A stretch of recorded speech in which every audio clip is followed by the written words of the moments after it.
સંપૂર્ણ સ્વદેશી ટેકનોલોજીની મદદથી ટેન્કરને બહાર કઢાયું છે। મહત્વના સમાચાર મળી રહ્યા છે। મુખ્યમંત્રી ભૂપેન્દ્ર પટેલની સૂચનાથી ટેન્કરને બહાર કઢાયું। ટેન્કરનું સફળતાપૂર્વક રેસ્ક્યુ કરાતા લોકોમાં ખુશી છે। ટ્રકની નીચે 2 કેપ્સ્યુલ બલૂન લગાવીને ટેન્કરને બહાર કાઢવામાં આવ્યું હતું।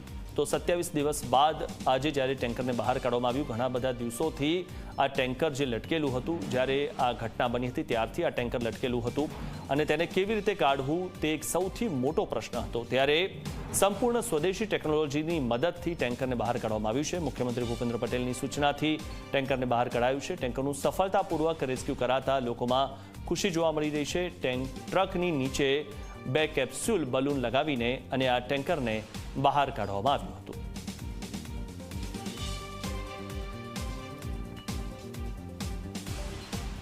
તો ઉલ્લેખનીય છે કે જ્યારથી આ ગંભીરા બ્રિજ જે દુર્ઘટના બની હતી 27 દિવસ પહેલા જ્યારે આ દુર્ઘટના બની હતી ત્યારથી આ જે ટેન્કર છે તે આ બ્રિજ પર લટકેલું હતું।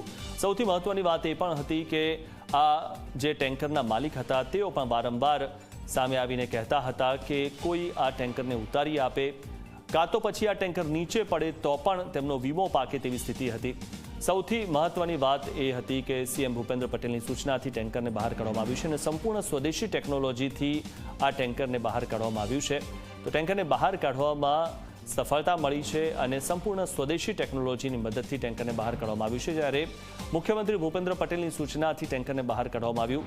ટેન્કરનું સફળતાપૂર્વક રેસ્ક્યુ કરાતા લોકોમાં ખુશી જોવા મળી છે અને આ જે દ્રશ્યો આપ જોઈ રહ્યા છો, કઈ રીતે આ ટેન્કરને બહાર કાઢવામાં આવ્યું તે આ દ્રશ્યોમાં જોઈ શકાય છે। તો આ જે મોટા બલૂન છે તે ટેન્કરની નીચે લગાવવામાં આવ્યા હતા અને તેમાં હવા ભરીને અને ટેન્કરને પાછું લેવામાં આવ્યું હતું। ત્યારે આજે ટેન્કરની નીચે 2 કેપ્સ્યુલ બલૂન લગાવીને ટેન્કરને બહાર કાઢવામાં આવ્યું હતું અને સંપૂર્ણ સ્વદેશી ટેકનોલોજી સાથે આ ટેન્કરને બહાર કાઢવામાં આવ્યું હતું। આ જે દ્રશ્ય આપ જોઈ રહ્યા છો, આજે તૂટેલો જે બ્રિજ જોવા મળી રહ્યો છે અને તેના કિનારે આ ટેન્કર લટકી રહ્યું હતું। મહત્વની વાત એ હતી કે આ ટેન્કરને પાછું કેવી રીતે લાવવું, કારણ કે તે સૌથી મોટો અઘરો પ્રશ્ન હતો અને સૌથી મહત્વની વાત એ હતી કે આ ટેન્કરને કેવી રીતે બહાર કાઢવું।